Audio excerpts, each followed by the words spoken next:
Nandahoan'i Madagasikara kosa ny ambasadoro algériana no sady zokiolony masivo vahiny eto amintsika Abdelaziz Ben Ali Cherif nisy indrindra ny lanonana fametraham-beloma azy izay nitanterana tetsy amin'ny résidence d'Algérie Ambatobe ny sabotsy lasa teo fotoana izay nafahany ity diplomaty ity ihany koa nitafa tamin'ny mpanao gazety avy eto amin'ny MATV moa amin'ny fahitany fomba fijeriny ny toetra raha-pirenena eto Madagasikara. Vola Ravoavy amin'ny Sarnetsiry Rakotoarson.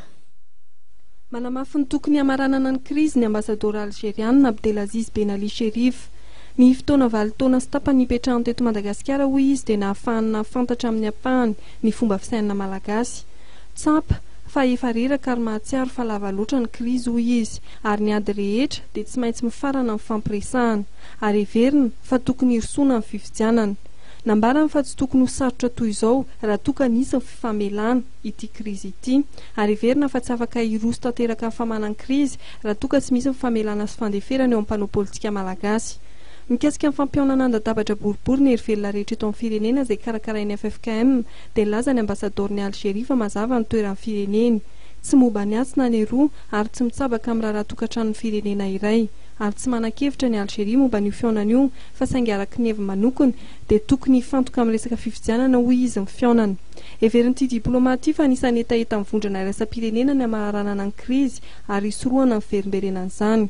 Araka ny fanazavana ny entiny, manana andraikitra lehibe ny fiarahamonim-pirenena ao anatin'izany ny FFKM amin'ny fametrahana fefy hisorohana ny krizy. Nambarany ihany koa fa anisan'ny firenena nandalo fotoan-tsarotra noho ny fisian'ny asa fampiroroana ny taona 90 i Algérie. Saingy tamin'izany dia natsapa izy ireo fa ny tsy filaminana no anisan'ny fahavalo ratsy indrindra ary fanetry be ny fampandrosoana.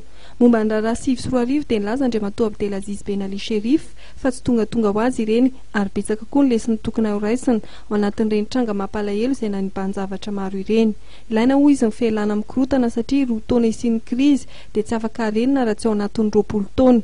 Ilaina ny hiverena Madagasikara amin'ny filaminana ahafahana miroso amin'ny fampandrosoana.